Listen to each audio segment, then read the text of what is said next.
Welcome to the Fear and Greed Business News Afternoon Report for Friday, the 29th of November, 2024. I'm Sean Aylmer.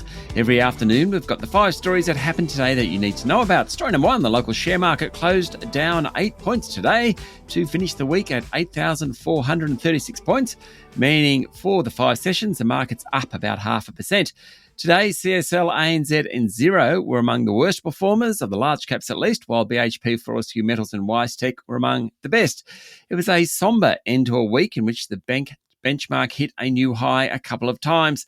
Capping the enthusiasm today, the number of market economists pushing out their forecast for when interest rates will be cut in Australia. ANZ, AMP and Bank of Queensland have joined Westpac and National Australia Bank, saying the earliest there'll be a rate cut is May next year. In corporate news today, almond producer Select Harvest reported a full-year profit. Finally, that comes after last year's loss, though its share price closed down 5%, and Star Entertainment fell below 19 cents a share for the first time ever this morning, though it finished the day up 2.5% at 20 cents a share.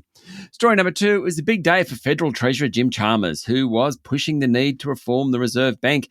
That's after legislation passed in the Senate yesterday, one of 11 bills in the Treasury portfolio to get the green light this week. Others include changes to credit rules around buy now, pay later products, changes in the taxation of build-to-rent property developments, and a law on a defined purpose for superannuation savings. Dr. Chalmers said the changes to the Reserve Bank were about strengthening and modernising the institution. The central bank will have a committee to set interest rates and a separate committee to look after governance. Dr. Chalmers will appoint several members to the Reserve Bank board ahead of the next election.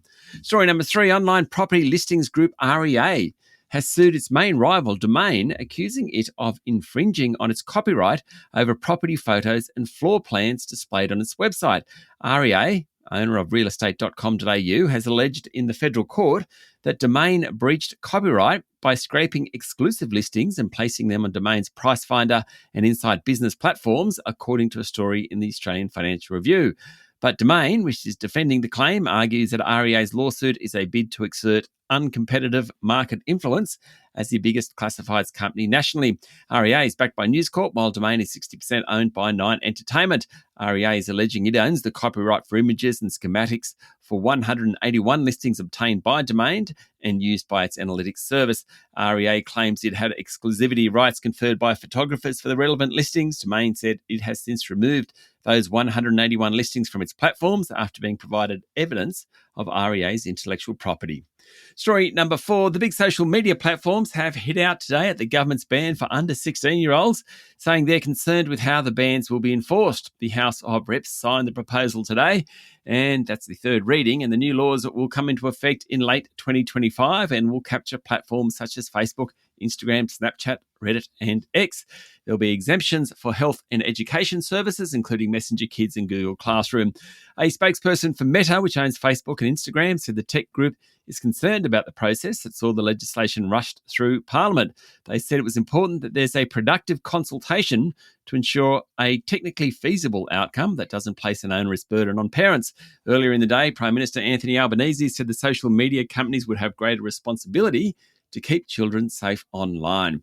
And story number 5 today, one of the big winners from the election of Donald Trump in the US looks like being Rupert Murdoch's Fox News. It has captured nearly 3/4 of all US cable news audiences in the aftermath of Donald Trump's victory, as liberal Americans tune out of the former reality star's transition to a second term in office.